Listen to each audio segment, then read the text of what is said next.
लोकसभा चुनाव की तैयारियों में जुटी कांग्रेस आज से 3 दिन तक दिल्ली में सहयोगी दलों के साथ मंथन करेगी। इस दौरान लोकसभा चुनाव में सीट शेयरिंग पर बात होगी। बात तो शुरू हो रही है, लेकिन आगे की राह आसान नहीं है। इंडिया ब्लॉक की 4 बैठकें हो चुकी है, लेकिन कई सवाल ऐसे हैं जिनका अब तक कोई जवाब नहीं मिला है। बार बार ऐसे बयान सामने आ रहे हैं जो बता रहे हैं कि खींचतान चल रही है।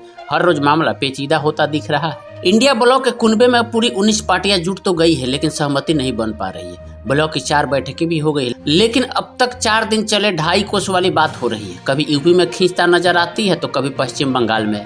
न चेहरा तय हो पाया है न मुद्दे। 4 बैठकों में बड़ा मंथन तो हो गया, लेकिन अब तक कोई ठोस बात तय नहीं हो पाई है। पिछली बैठक में तय हुआ था कि 31 दिसंबर तक सीट शेयरिंगों पर आखिरी फैसला हो जाएगा, लेकिन नए साल के आज 7 दिन गुजर चुके हैं, लेकिन इंडिया ब्लॉक में सीटों पर कोई फैसला नहीं हो पाया है। लोकसभा में 136 सीट और राज्यसभा में 90 सीटों पर दम रखने वाले इंडिया ब्लॉक में लगातार मतभेद निकलकर सामने आ रहे हैं। बड़े नेता चुप्पी साधे हुए हैं, लेकिन दूसरी बात के नेताओं में सीट को लेकर खुला घमासान दिख रहा है। खुलकर बयानबाजी हो रही है। इंडिया ब्लॉक की कई चुनौतियां हैं। कौन ब्लॉक का संयोजक होगा, पीएम पद का कैंडिडेट कौन होगा, किसी एक चेहरे को आगे रखने की बारी आई तो वो कौन होगा, विवाद वाले राज्यों में एक राय कैसे बनेगी और विवाद वाले राज्यों में सीट शेयरिंग कैसे होगी।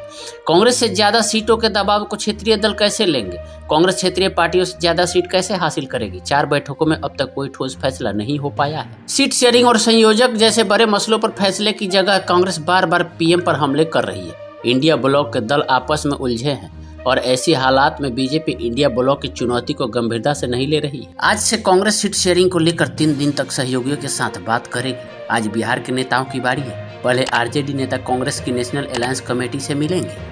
बंगाल में कांग्रेस और टीएमसी नेताओं में भिड़ंत हो रखी है। जिस राज्य में कांग्रेस और सहयोगी दलों के बीच सबसे ज्यादा घमासान हो रहा है, उसमें पश्चिम बंगाल सबसे ऊपर है। यहाँ ईडी पर हमले के बाद से जो बयानबाजी हुई है, उसको देखे तो सीट शेयरिंग बिल्कुल आसान नहीं होगी। कांग्रेस बंगाल में ममता दीदी के साथ हाथ मिलाकर चुनाव लड़ने का इरादा रखती है, लेकिन हाल ये है कि यही कांग्रेस बंगाल में कानून व्यवस्था पर सवाल उठाकर कहती है कि बंगाल राष्ट्रपति शासन लगाने का फिट फेस है। बीजेपी ममता सरकार को जैसे बोल रही है कमोबेश, वैसे ही कांग्रेस भी बोल रही है और टीएमसी भी कांग्रेस को निशाना बनाने में कोई कसर नहीं छोड़ रही है। कुणाल घोष अधीर रंजन को बीजेपी का एजेंट करार दे रहे हैं। बंगाल में दोनों पार्टियों की राह आसान नहीं है। पश्चिम बंगाल में कुल 42 सीटें हैं। कांग्रेस 6 से 10 सीटें चाहती है, लेकिन टीएमसी 2 सीटों पर ही राजी दिखती है। सीट शेयरिंग का मसला सबसे ज्यादा पेचीदा बंगाल में ही। कांग्रेस और तृणमूल के रिश्तों की तल्खी दिक्कत बढ़ा रही है। अधीर रंजन खुलकर मोर्चा साध रहे हैं, जबकि कांग्रेस के शीर्ष नेता चुप हैं। टीएमसी की दलील है कि 2019 के चुनाव में जिसको जितने वोट मिले उसके आधार पर ही बंगाल में सीटों का बंटवारा हो, लेकिन कांग्रेस को यह मंजूर नहीं है। इसी के चलते बंगाल का सवाल पेचीदा बना हुआ है। ममता ने इंडिया ब्लॉक की एक बैठक में तो जाने से भी इनकार कर दिया था। अब पंजाब दिल्ली के बारे में। इंडिया ब्लॉक के सहयोगी दलों के साथ आज कांग्रेस सीटों को लेकर बातचीत शुरू कर रही है, लेकिन देश की राजधानी दिल्ली में ही उसका आम आदमी पार्टी के साथ तालमेल नहीं बैठ रहा है। आम आदमी पार्टी के पास पंजाब भी है। कुल सीटों की तादाद पंजाब में 10 और दिल्ली में 7 है, यानी दोनों राज्यों में कुल 17 सीटें हैं। दोनों राज्यों में आम आदमी पार्टी का खासा असर है और ये कोई राज की बात नहीं कि आम आदमी पार्टी ने दोनों ही राज्यों में कांग्रेस का सफाया कर दिया। कांग्रेस को अब तक ये बात खटक भी रही है और दिल्ली के स्तर पर जो नरमी हो, लेकिन इन दोनों राज्यों के प्रदेश स्तर के नेता आपको पचा नहीं पा रहे हैं। दिल्ली में सहमति बन भी सकती है और हो सकता है कि आप कांग्रेस को 2 या 3 सीटें देने पर राजी हो जाए, लेकिन पंगा पंजाब में है। पंजाब में तो कांग्रेस के राज्य के नेता नहीं चाहते कि आपके साथ कोई गठबंधन हो। उधर विधानसभा चुनाव जीतने के बाद आपकी कोशिश है कि पंजाब की लोकसभा सीटों पर भी ज्यादा से ज्यादा वही लड़े। खटास इतनी ज्यादा है कि आम आदमी पार्टी कह रही है कि हो सकता है कि किसी एक राज्य में कांग्रेस और आप अलग अलग लड़े, यानी पंजाब और दिल्ली में भी ब्लॉक का मामला फंसा हुआ है। यूपी में सपा नहीं चाहती है ज्यादा सीटें देना। हिंदी पट्टी की यूपी बिहार पर भी कांग्रेस की नजर है। हालांकि यहाँ पर क्षेत्रीय पार्टियां मजबूत हालात में है। अखिलेश और लालू नीतीश से ज्यादा सीटें लेने की कोशिश कांग्रेस कर रही है, लेकिन ये दल भी जानते हैं कि कांग्रेस की अब तो ताकत नहीं रही। इंडिया ब्लॉक में कांग्रेस का क्षेत्रीय दलों का जिन बड़े राज्यों में सीटों को लेकर खींचतान होगी, उनमें यूपी और बिहार भी है।